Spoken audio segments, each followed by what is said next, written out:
Thank you. Well, good evening, everyone. My name is Mike Driver. Delighted to be with you this evening. Thanks, first of all, to Mr. Jaffrey and to the Madinah Institute for inviting me to make this presentation.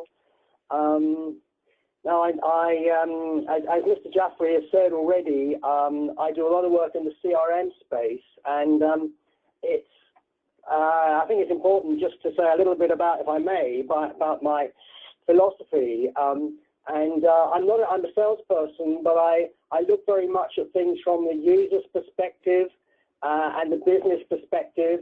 And my sort of viewpoint is that we need to make really the best use of technology. And we have to decide what the technology does, not the other way around, which sometimes happens. And the sort of things I get involved in, I work with companies who want to do things better. You know, they'll say, yeah, we're doing pretty well in this company, but you know what, we're doing a lot better. So I'll go in and sometimes I'll do a health check, which means looking at how things are going. They've rolled out a system. Are people using it? Is it comprehensive? Is it easy to use? And what business impact is it having? I mean, if you're rolling out a system, then you need to have some business impact. Just to say that the CRM, you know, the acronym CRM, there are lots of C's involved with CRM. It's customer is probably the key one. You know, we must keep the customer in mind. Communication, collaboration, and compromise, particularly in larger companies. We're talking about compromise. Before I just show you the topics, I just wanted to make a point that I know we've got business leaders on the line here this evening, and you know what? It's tough to run a company. There are lots of things you have to do to juggle. You're juggling all the time. You're relying on your colleagues. You're working closely with compatriots. And there are many questions that come to mind. And I've entitled this questions that might keep you awake at night. And, you know, some of these that I'm going to show to you probably will. And you want answers. You want answers quickly, efficiently. And these answers, you know, are always going to be somewhere in your company, some in the CRM system, some elsewhere. And the raw data is always around, but it's about accessing it and having it in the right place at the right time. And so what I'm keen to do is to think about the useful information which you can get to drive your business forward and enable you to make business decisions. And the information needs to be as reliable as possible. So let me just look at this. Topics to be addressed tonight. Well, what I've done really is there are lots and lots of things that we can look at in terms of our technology, our information, our CRM system. But I wanted to think about two specific questions which I imagine are questions which do challenge you from time to time, and where you need information. And so the first sort of section here is, where is the revenue coming from? Where is it coming from this month, this quarter, this year? Okay, I get a sales forecast. Is it right? Could we be doing better? Could the sales forecast be a little bit more accurate? So revenue, so some specific questions there we'll look at. So, I mean, how much time do salespeople spend selling? What about having meetings with decision makers, the benefits of doing that? And I'd like to spend a little time about the sales process. Now, look, you might say, as a leader, surely this is something the salespeople should handle, isn't it? Well, yes, of course it is. But I think this is such an important matter that everyone, particularly senior management, need to be giving some consideration to this. So review the sales process, increase our revenues, and improve our sales forecasting. And then let's talk about the sort of the total new business program, the new business development, and joined up. Let's make this joined up. I'll come back to that a little bit later. And the second point, which I want to talk about, but as you can see, I've just got one bullet here. But nonetheless, goodness me, our customers are so important, aren't they? I hope you're all nodding your heads as I say our customers are important. We have to look after our customers. So I want to talk about self-awareness and knowledge, increasing the knowledge around the organization so we can increase customer satisfaction. And you know what? Yesterday I I went to a CRM event, and there was this wonderful speaker, a chap by the name of Paul Greenberg, and he gave us a really good talk about customer engagement. I mean, a lot of this I was already there, but it was really interesting. I'm going to refer to that a little bit later on in this webinar. Okay, so let's move on. So the first thing I want to talk to you about is, you know, how much time is spent selling. And by the way, I'm not going to make this complicated. I want to keep it simple. One of my mantras is keep it simple. You will have your own thoughts about this. You'll have your own questions. You'll have your own ideas and your own ways of doing this. But I want to give you some thoughts and some ideas which you can utilize as they come, or you can use to develop so you can improve the way you operate within your own organizations. So this is what I did some work for an investment bank, and it was a small division, one of the major investment banks, and they just installed a CRM system. And what they wanted to see how much time their sales teams around Europe were spending with their tier 1 clients. They had tier 1, tier 2, tier 3. Actually, the first thing we did was to just, in the CRM system, make sure we had a field that says this for the tier 1s, this for the tier 2s, etc. Anyway, so what they wanted to do was to see how much time, to measure how much of this time the sales teams were working with their tier 1 clients. And actually, I had this target. They like 85% of the time. Do you know what happens further at the time is we have these targets, but we haven't got any idea where we are right now. So we had to pull in some, we had to make some reports, we had to do some training, we had to think about, first of all, we had to think about what do you mean by selling time? What does that mean? So they decided we want to record meetings and calls. Very simple, every time we meet with a client, every time we have a call with a client. So that was the definition around that. And we started to record the information, record the results. And okay, you can see here on the right-hand side, percentage of selling time. And here are the 5 teams. And what I've done is I've drawn this up on a month-by-month basis. My cursor is there, month 1, month 2, and the target. So it's interesting, isn't it? So if we look at the individual teams, take the bottom one here, Italy. Well, right now, 20% of their time is on selling. And then the UK up here, 25%. France is 30%. Switzerland is 35%. And Germany, you know, as I would expect, the Germans are efficient, and they are spending 50% of their time right now on clients, so with tier 1 clients, which is fantastic. So look at month 2, and once we implemented this, and we were able to track, and management was saying to their staff, you know, we want to increase the amount of time with tier 1 clients. And so once that was happening, it's not going to happen overnight. You know, they're not going to go from 20% in the case of, let's say, Italy, to 85% overnight. They may never get there. But nonetheless, we have to have a way of measuring, targeting, giving them a reasonable target, and measuring how it works. And so here we are. You can see in month 2, things start to change. For instance, the UK goes up to 35%, France goes up to 40%, Germany, as you would expect, goes up to 60%, and we've still got that target of 85%. Now, the reason for doing this, why do you want to spend more time with your tier 1 clients? Well, you want to because the way they sold their products was they would actually sell their products, their financial instruments. But in fact, the way it works is, those are the marketplace. If somebody wanted to buy their instruments, they'd actually go to a third party to buy them. So that's how it works. But the fact of the matter is, the more time we spend with the type of tier 1 clients, the greater the size of the sale. So that was really the reason for that.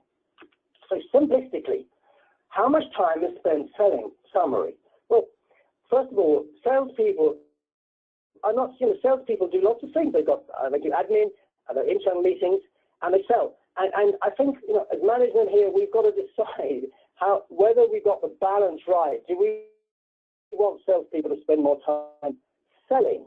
I mean, I remember when I had my first job with Reuters, and I was a sales guy, and the sales manager would come into the office, and he'd say to us, we'd all be in the office, he'd say, what are you doing in the office? There's no business in the office. Well, of course, you can get on the phone. Of course you can. There's no business in the office. You need to get out in the marketplace. You know, get into the market. And so this is it. As sales managers, really, in my opinion, want sales staff selling. So agree what selling time means. What does it actually mean in your case? And how can you measure it? If we're going to set these sort of targets, trying to be more analytical, we have to find a way to measure it. So take that into account and make that simple. So what is the current position? Well, we just saw the current position. Now we actually know what the current position is. 20% in the case of Italy, 50% in the case of Germany. So you said, what else are the salesmen doing? Look, I've got nothing against salesmen. Don't get me wrong. It may well be some of this goal. But you do a great job. But I think it's about focus and it's about selling. The other thing, the more salesmen sell, the more commission they'll get. So this is not about putting pressure on salespeople. It's helping salespeople do better. So, and agree the targets based on facts, not on anecdotes. Okay, so let's move on. So I've spoken about this one. We have more meetings with decision makers, and funnily enough, this was with another investment bank, and they also wanted to. The sales director there had some great ideas about selling, the concept of linking marketing in the sales, and his great one of his great sort of requirements, objectives, was to really increase the number of meetings at a higher level, the decision-maker level. Now, we all want that. Every sales director says, and every salesman says, I'd like to speak to the decision-maker, but my goodness, that's not always easy to speak to the decision-maker. In some cases, maybe we don't even know who the decision-maker is or the decision-making process. So we have to find that. So that's the first thing. Let's find who the decision-maker is. And what we have here is we did a track on the meetings that were held with the decision maker or with others over a period of time, over five quarters here. And you can see we've got at the top the decision maker. We categorized the people we're having meetings with as either decision makers, influencers, or gatekeepers. Well, the decision maker and the influencer are pretty important. The gatekeeper, the gatekeeper is important. You've got to get to know the gatekeeper. So here we have the total number of meetings at the bottom. And the interesting thing is, you can see it isn't until quarter 3. So the current situation is the meetings that they were having in quarters 1 and quarter 2, there were no decision makers there. No decision makers there. But then from quarter 3 through to quarter 4 and quarter 5, the number of meetings, so for instance, in that one there, that is quarter 3, it's two meetings where they had a decision maker. And then in the next quarter went to 4, and then they went to 4.5. And so here we have a situation where focusing on getting more decision makers, and the correlation here is if you're speaking to the decision maker, then you're going to get your sales made more quickly. You'll get your sales made faster decisions, and in their business, they would have larger sales. Unfortunately, we were going to do some correlation here, but unfortunately, the sales director then moved on, so I wasn't able to get the figures for that. But nonetheless, the next step, of course, is to do correlations between meetings that you hold with decision makers and the size of the sale, and meetings where you hold where decision makers are not there and the size of the sale. So a summary here. Find out the decision-making process. Really crucial with all your clients. Do you know it? If you don't, there's a task. Find it. Record all the attendees at all the meetings and their role in decision-making. And keep the size of the sale separately and correlate that list against the decision-maker presence. And the final point I want to make here is that, we all, as I said right before, we all think about, we must talk to the decision-maker, but we must. But I think what we've got to do as a sales team, and again, the business leaders, the senior representatives in the company can really help a lot here, because you're getting contacted by salespeople. So, what encourages you to speak to a salesperson when they contact you?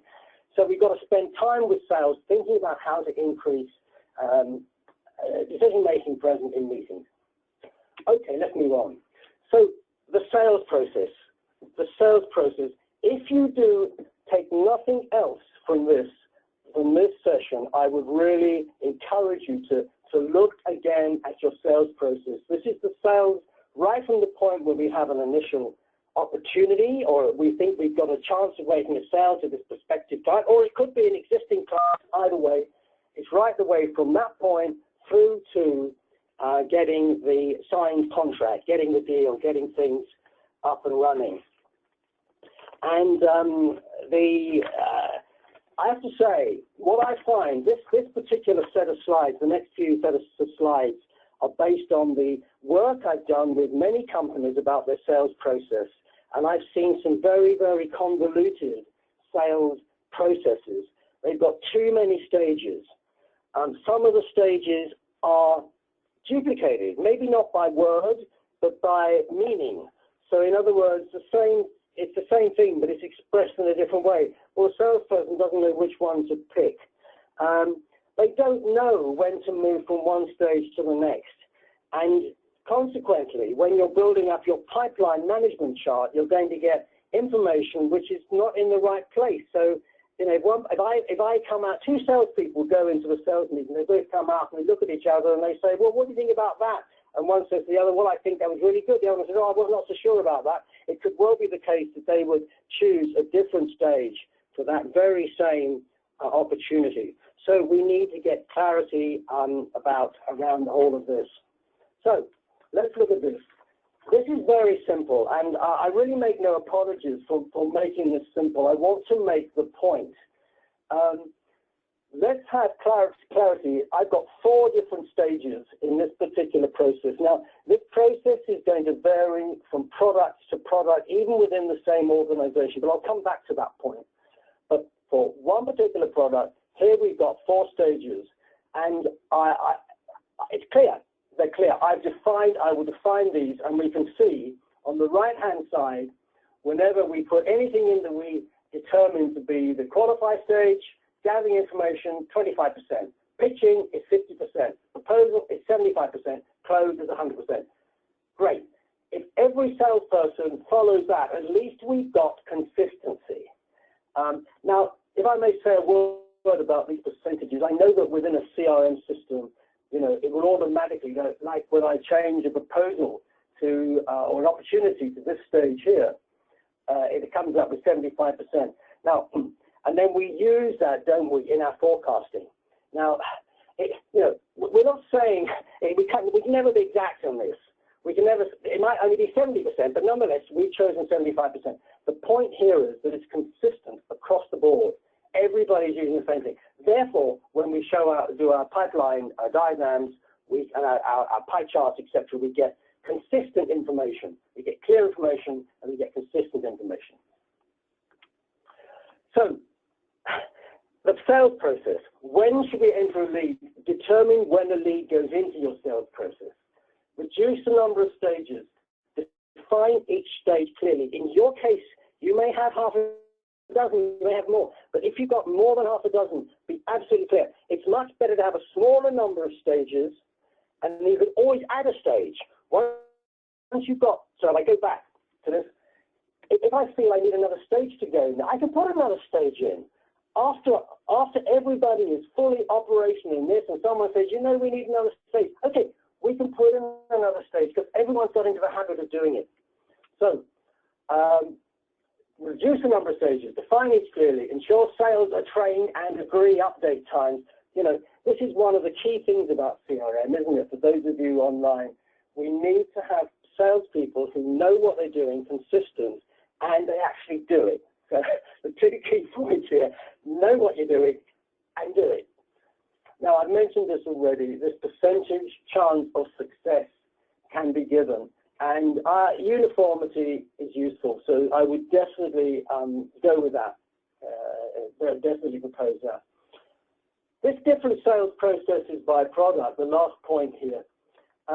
You could have a number of products, all of which you're running out of CRM, but they have different processes. That's fine, that's fine. They have different processes and they have different, so you have a different sales process for each product. But what I would suggest is that where you can, you use the same template. So it may be the case, that in this, going back to this example here, it may be that one product has something very simple like this, but then another product might need 2 extra stages. That's fine. That's fine. So you can use the same template. It just means that for this product, we don't use those 2 extra stages. Okay, I hope that's clear. So, simplifying the sales process. Okay, let's move on. Let's talk about the amount of time it takes to make a sale. Now, this has revenue implications, doesn't it? This has revenue implications. The longer it takes to make a sale, the longer it takes to get your cash flow. And so, again, like I would say with all of these things, where are you now? Establish the ground rules, establish clarity, check out the current situation. So we have, this is our example, it's exactly our same example. We've got down the bottom of the screen here, qualified pitch, propose and close. And what this is telling me, because I've got against each one of the stages, I've got a date, it can actually tell me how long it takes me. So from the point of when the initial opportunity is put in, and we just, as I said, we have to define when that's going to be, right the way to the end of the first stage. There we are. So that's the first stage. And then the second stage, sorry, the cursor just disappears a little bit. Second stage, after pitch, third stage, and fourth stage. So we can start to clarify, get some average times. And in this particular case, on average, for this company, it's taking 13.5 weeks from beginning to end. Now, of course, that means some could be much quicker than that, some could be much slower than that. But that's the average time for this particular product. And that's interesting in itself, because I might say to myself, hang on a minute, well, why is it taking so long? Why can't it take 12 weeks? Well, hang on a minute. If I want to analyze that, I can then go and look. Well, where's this figure for? Why is the pitch? In fact, if I look both at the average time across the board, and I look at the individual sales guys here, there are 3, I'll come on to those in more detail in a minute. But in all cases, the second one, which is pitch, is taking longer. Why is that? Why is it? Okay, we've got to wait for the client to do something, for sure. But what is it? So let's just investigate why that particular thing takes so long. Let's look here at the individual sales guys. You can see 3 sales guys. 2 of them, the top 2, sales 3 and sales 2, are both taking less than the average. And sales 1 here is taking 17.5, much longer than the average. Now, you may say, well, hang on, why, maybe this guy, wait, he may not be very good. He may not be very good, of course. But it could also be that for some reason or other, this guy has difficulty, or he's good at doing something, but not so good at doing something else. So looking at the individuals means that you can pick up on maybe a need for skills or for some training, or maybe to move to another job or change responsibilities, whatever it is. But this is really, really powerful. And you can start, so if I was managing this group, I'd look at this sales 3 guy. What is it he's doing? What is it he's doing that enables him to do it in 9.5 weeks, where it takes nearly over 3 weeks longer for sales 2 to do it? Okay, I hope you're still with me. Let's move on.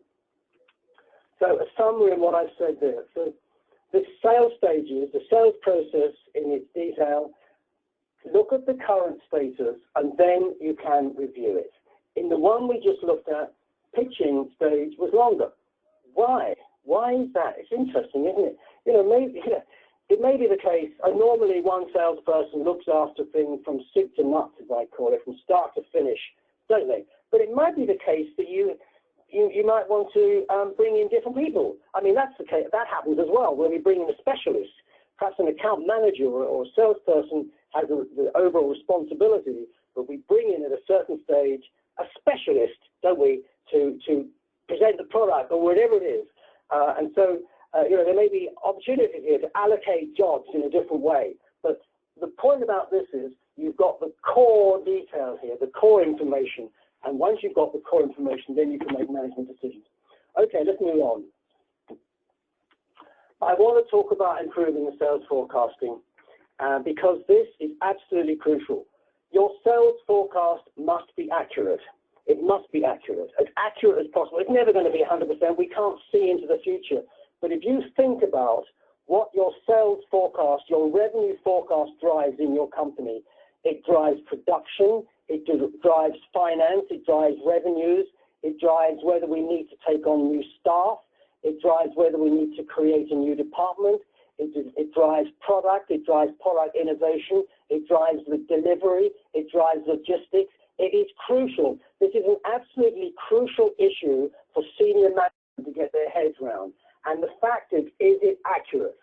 Now, point 2 here, I said we're going to. I will suggest to you that we will change from an event-based stage to an information-based stage. What do I mean by event-based stage? Let me just go back for a minute. Remember here, this is my sales process. I've got 4 stages. They're all event-based. You could argue about the first one, but qualify pitch, proposal, close. Pitch, proposal, close. They're all event-based. What I'm going to say to you is, that's fine, but why not think about it from an information-based process? So coming back here, and you're probably wondering what all that information is at the bottom of the screen, but this is the idea. In any opportunity for any company, there are a number of key bits of information that you need to get, that your salespeople and you as a senior director needs to know about in order to know whether this company is going to buy from you or not. And what I've got here is just like a little Abraham one. Now, there's nothing new about this. It's called the Scotsman, right? It's called the Scotsman. Why is it called the Scotsman? Because it's an acronym, SCOTSMAN. So you may use this already. It's not new, but I think it's well worthwhile coming back to what I call basics. So let's think about S, the solution. This drives out the information that you need to process and get your salespeople to find out about on the opportunities. So solution means, is there a solution you can supply? Competition, competition. What competition is there? Original means, is it unique? Is it a unique thing they're offering? Are we ahead of the field? Let's put it that way. What's the timing here? What's their timing? Are they ready for it or not? Or is it now? Are they keen now? Is it now, or is it going to be next year? I think it's a great idea, but we're actually not going to buy it till next year. What's the size here? Is this a big order for us? Is it too big for us? My goodness me, we can't cope. Production is going to really give us a hard time. Is it too small? It's hardly worth. It's going to cost us more to sell it than it is we get back in revenue. Have they got the budget? Can they afford it? Do we really know? Do we really know they can afford it?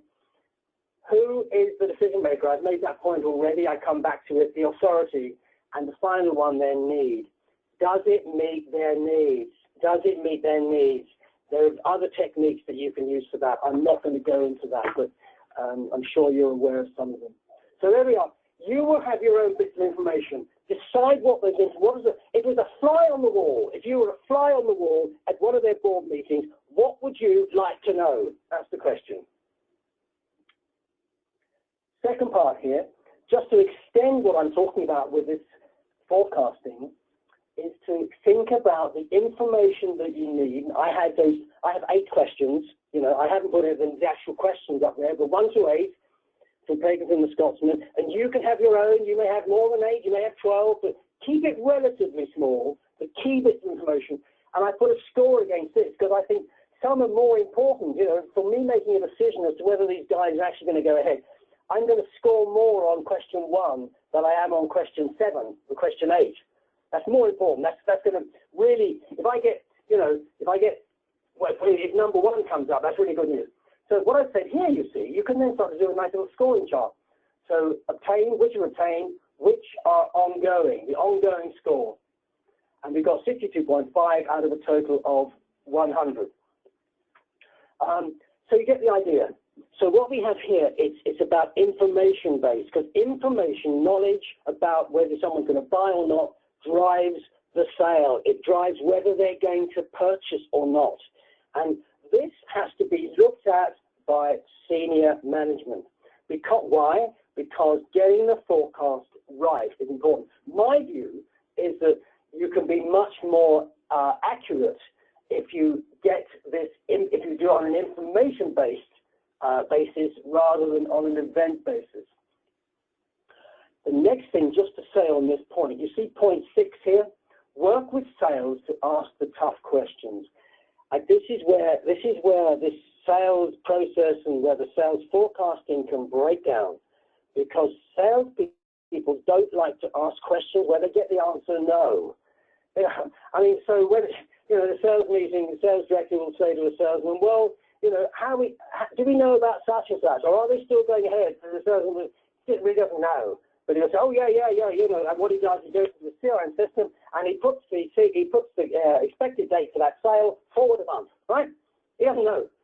We've got to ask these tough questions. And what I say is, sales directors, senior management, think about how we're going to ask these tough questions, because we need to know the answers.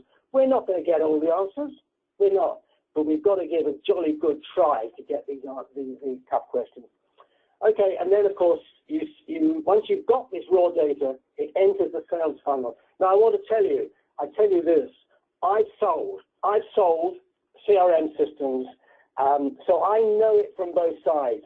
And a salesman, when they're selling you CRM, they'll show you the pie graph, they'll show you the pipeline manager, they'll show you this, that, and the other, and it's wonderful. You look at that as a senior director, you look at it and you say, God, that's fantastic, we'll have that. But I tell you what, it's not the pie chart that matters, it's the data that's in it. It's the data, it's the accuracy of the data that's inside that pie chart. And a salesperson selling you CRM will never tell you that. They'll never tell you that. And that's the tough bit in CRM, and that's the bit that's really important, but that's the bit we've got to get right. Okay, let's move on. I want to broaden it a bit. I want to talk about new business. New business, generally speaking. In most organizations, what we have is a situation where you have a lead generate. Not in all. I don't. I know many companies will be different, but typically we have a lead generation operation which consists of, as you can see, a website. So we have a contact form. We have a landing page. We have all this stuff. We go to social media. We get people who click onto our website. The social media links to the website. We run events. We get referrals. I've not put that up there. We might have a telemarketing team. There's a whole ton of different ways that we generate leads. I tell you a really great one. That's where existing clients say, well, you know what? These guys are doing a really good job. I suggest you have a word with them. They're just the people who can help you as well. Anyway, the point about this is that we've got lead generation in all these various ways. Then, and let's just say that's done by a marketing team. Often it is. Then, at some point, based on the wonderful analysis that you can get via CRM, you can lead score this stuff, you can see how many times someone's been to my website, you can see whether that person who's been on the website has also attended one of our events, or maybe they've made some good remarks about us on Twitter or social media. So we can have a lead qualification process which actually scores. And at some point, that lead will go into the sales process.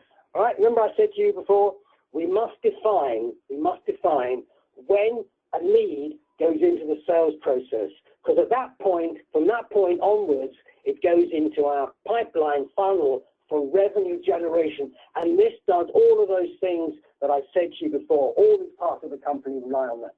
So look at these bullet points. Lead generation is done in various ways.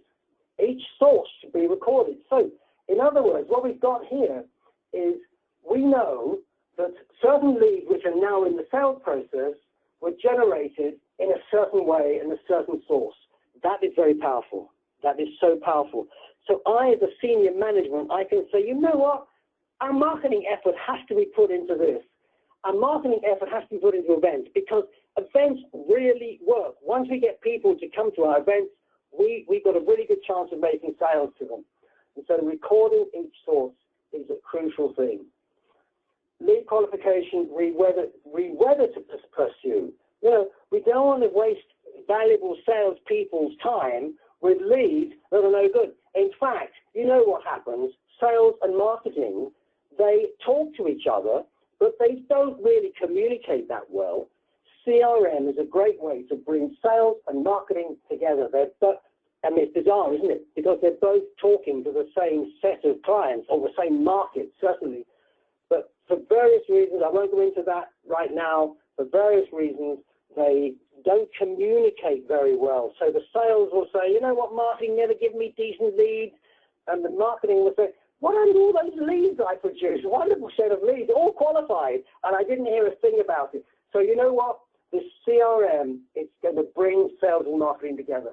Point 3, at any time it's possible to see the status of a lead. So right the way through, the lead journey, right the way through, we can see it from soup to nuts. And we can do an analysis of which source produces the best results. As I've already mentioned to you, we can get a source for every lead and put it in there. And none of this is rocket science. None of this is complicated. It's all extremely doable. And this would make a significant difference to any business development program. Everybody working together, everybody knowing where the lead comes from. Everyone, so a potential client rings up and speaks to someone in marketing as opposed to someone in sales. Well, that person in marketing knows exactly the status, because at any time it's possible to see the status of a lead. Okay, let me move on. Final point I'd like to make. Staff awareness and knowledge to increase customer satisfaction. I said there were 2 things I wanted to talk about. One is revenue generation and forecasting, and the other one is looking after our customers. We must have the customer at the forefront of our mind. The customer, and that's not just a sales job. It's not just a sales job. Sales probably spend more time than others talking to customers, the sales, the account managers. Operations, of course, do as well. Client services. But it's not just a sales job. It's for everyone. So here we have the client ringing up, you see, the client ringing up, and he might speak to sales, he might speak to legal, or somebody else from his client offices might speak to legal, the accounts might speak to accounts. You know, we have a holistic, we need to cover off on all of this. So two things. From the client side, when they make a phone call to you, to your offices, they've already left a message with someone. If they're speaking to someone else, or maybe if it happens to be even another department, just imagine what they think when they're told, oh, I see you spoke to somebody else yesterday about this query. Isn't that nice? And from our side, from the company side, we in CRM side, we want to know what's going on. We want to know that sales have spoken to them. We want to know that, or sales want to know that the client rang up about legal, because they might want to ring them. They might be in the process of ringing them that day. So it'd be nice to know they've spoken to compliance, or they've spoken to marketing, or they've spoken to another area of the business. So this is about, again, it's about joined up. I'm going to try to join up things to this as well as to the sales and marketing side of it. Absolutely crucial. So CRM, of course, it tends to be sales driven. Of course it is.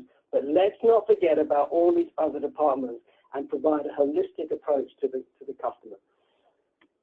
As I mentioned right up front, yesterday I went to a CRM event, and this gentleman, Paul Greenberg, he spoke about client engagement, customer engagement, he called it actually. I put at the top of my screen here to increase customer satisfaction. But you know, satisfaction is the end result. Satisfaction is the result. We need to engage with them to get the result. And, you know, companies engage with their customers in all sorts of different ways.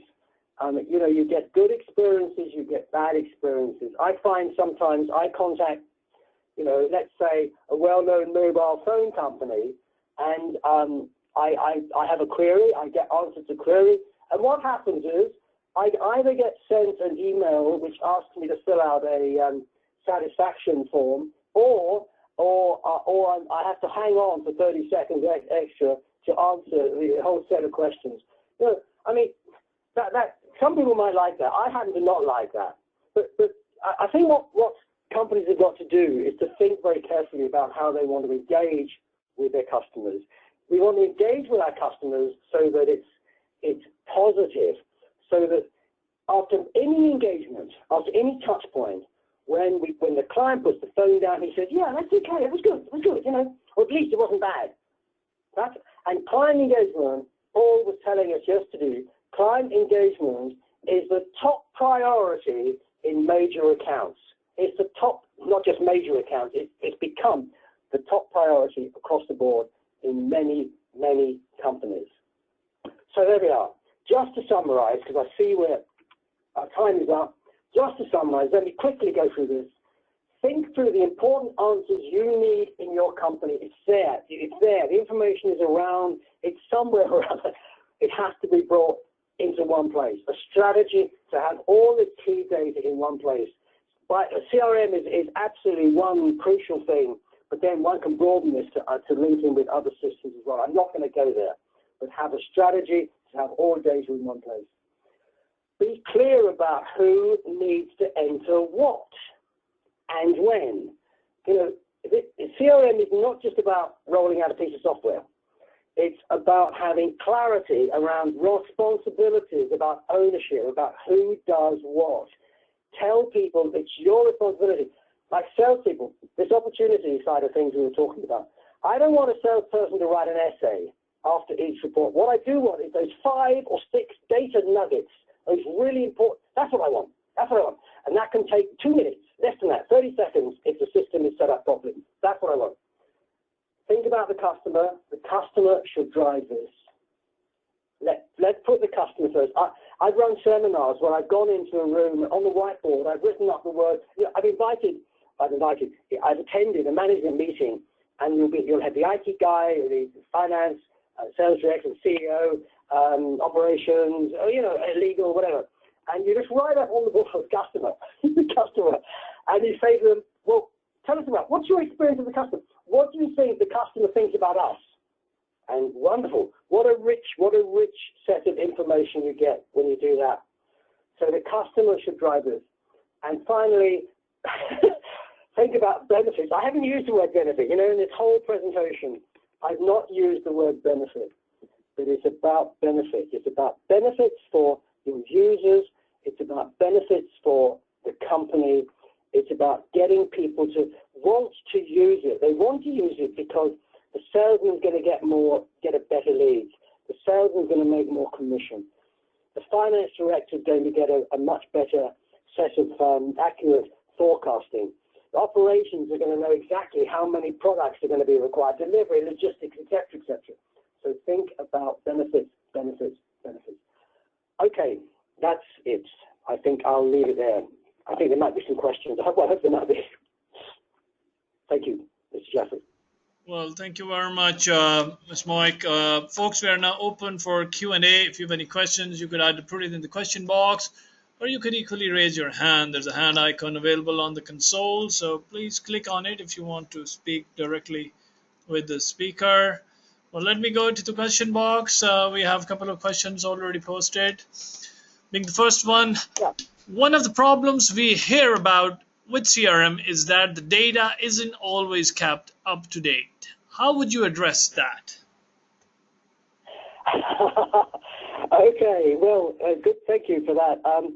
Well, I think this is, we hear this a lot, don't we? I mean, in the CRM space, it's a bit. I mean, I get a bit upset, well, more than that, about this because I don't see why people install what can be quite an expensive system, and then to find out that certain users decide they're not going to update it. I'll take their own decision on this.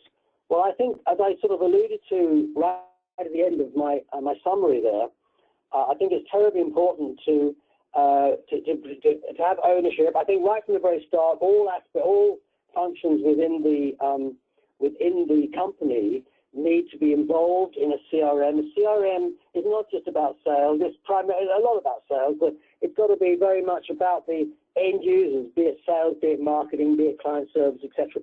And then the more that you involve those staff right from the start and throughout the whole process and project, the more ownership, the more input they give, the more ownership, the more involvement. You know, input means involvement, means ownership. That's typically what happens. And so, therefore, they determine how it's going to work, what data is going to go in, how much data is going to be entered, who enters what, etc.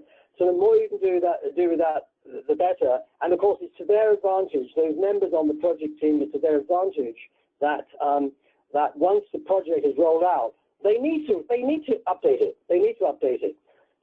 There are other things one has to do, of course. I mean, I think some of management have to insist that data is entered. I know some managers get concerned about a super duper sales guy, you know, who says, I don't have time to enter it. Well, I tell you what, this is how I approach that. If that salesman looks after a number of important clients, that's fine, that's great. But what I'm saying to him is, I'd like you to be responsible for the data. Not necessarily enter it yourself. I understand that might be too much to ask, but it's your responsibility to make sure it's entered. So an admin person or somebody else can put it there. The key thing is we want the data to be taken out of that person's head and put into the CRM system, the data nuggets. So, Mr. Jaffrey, I think that's probably how I would answer that question. Well, thank you very much. There's another one. Which is the best system in your opinion? Well, I mean, I've asked this one, but quite frankly, I'm non-committal because I get asked about, you know, various systems. What do you think of such and such or such and such? Well, the fact of the matter is they're very popular, they're very good company, does a great job. But my response is typically, we need to know what you want to do. I think you've got to think more. If you're starting from a position where you maybe don't have a system, or maybe you do, but it's not working for you, it's much better to start off from what you're trying to achieve, what your objectives are, and to define a clear set of requirements, and then approach, you know, a relatively small number, or select a relatively small number, and ask them to show you how their system deals with the exact requirements that you've got. And that is, in my opinion, that produces a much better solution rather than going off at random and looking at a few systems without any sort of clear understanding of what it is holistically we're trying to do. So I'm afraid I'm not going to quote a system. I've worked with many systems, but I'm not going to quote one on this occasion. Okay, we have another one that the question is, we have issues that our email list keeps on building up, but then we have used various online CRM applications. Yet eventually they block our account saying that we are spamming because our list is not clean. So how should we tackle this? I didn't quite hear all of that. I'm sorry. Would you mind repeating it? Sorry? Could you repeat that? I couldn't quite hear it. Well, the question is that the gentleman is asking that we have issues that our email list keeps on building up, but then we have used various online CRM applications. Okay. Yet eventually they block our account saying that we are spamming because our list is not clean. Okay, I'm with you. I'm sorry. Yes, I get it now. I think, quite frankly, I think we've got to talk about the value of data. You know, the value of data. It's important to have a way of making sure that we check data when it goes in. Now, I know that sounds laborious. It doesn't have to be. But there have to be ways of checking. So, for instance, I'll talk about something else. I'll come back to the emails. If a salesman just adds in a new account, for sake of argument, a new company, he or she may or may not go and check to see whether that's there already. Well, if he doesn't, then we've got a duplicate, haven't we? Immediately we've got a duplicate. Now, so the first thing to say is, you know what, before you put it in, you do a check. That's part of it, part of the deal. But secondly, because some will inevitably fall through the gap, we need to have a person, an administrator, who does some reports regularly, and I mean regularly, to check whether, substantially check for duplicates, to check whether it's there or not. In the case of emails, the principle is exactly the same. you're building up emails from different systems. And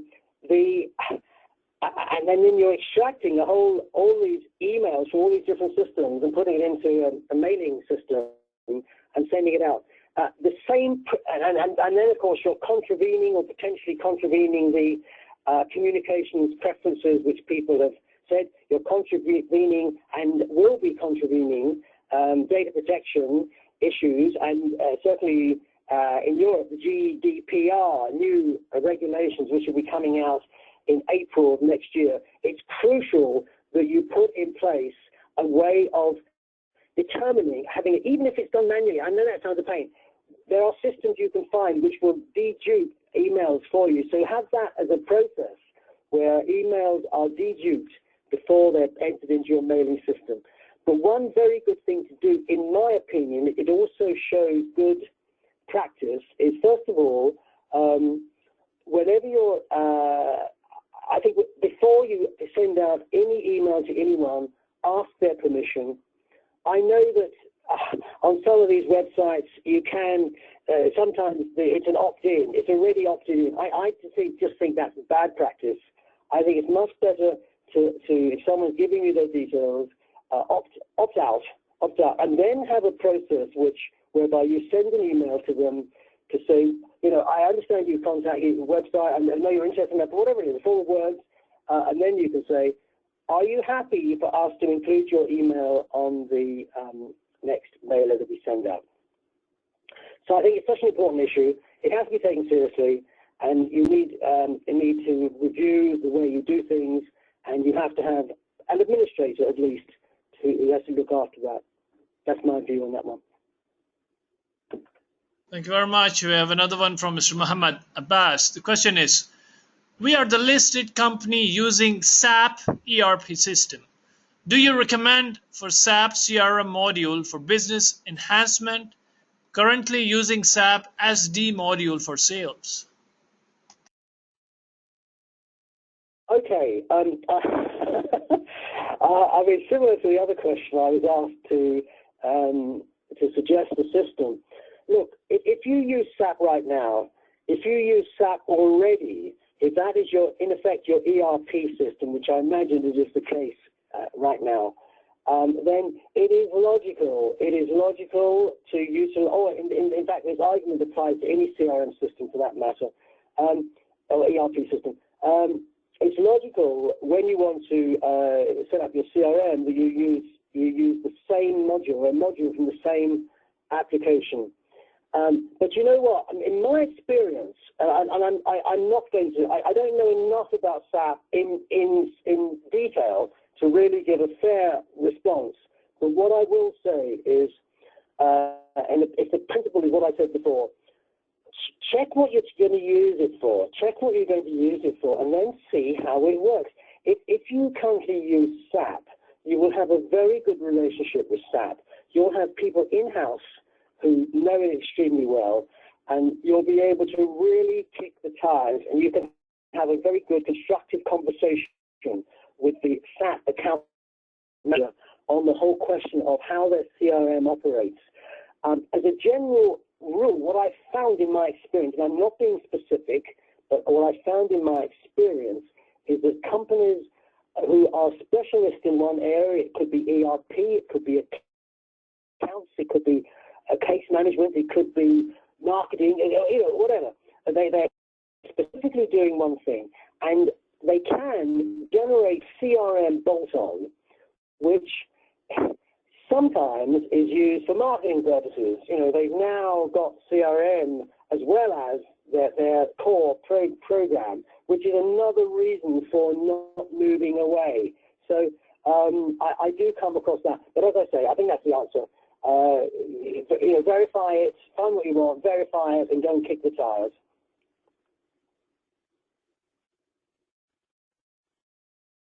Okay, thank you very much, Mike. That really brings us towards the end of the webinar. Any concluding remarks that you would like to give before we dismiss that? No, I'd just like to thank you for your time. I hope that you found some nuggets in what I said. I think that CRM is wonderful, as you all know. It's marvelous, absolutely wonderful. but you've got to be committed to it. It's in my opinion, it's one of the most difficult projects to really be totally successful, because it's a combination of the right software, easy to use, comprehensive, it's got to be fit for purpose, and people have to use it. It's a really very interesting challenge. And as I said before, lots of C's in CRM: collaboration, communication, and compromise, as in the customer as well, of course. But if you're prepared to give it time and think it through and work together and collaborate, it can produce some wonderful results, and specifically in the areas which I was talking to you about this afternoon. Thank you.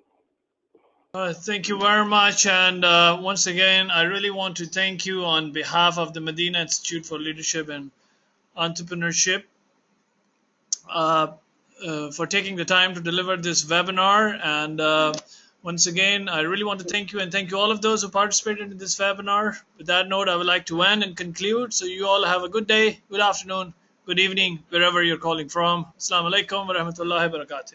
Thank you very much.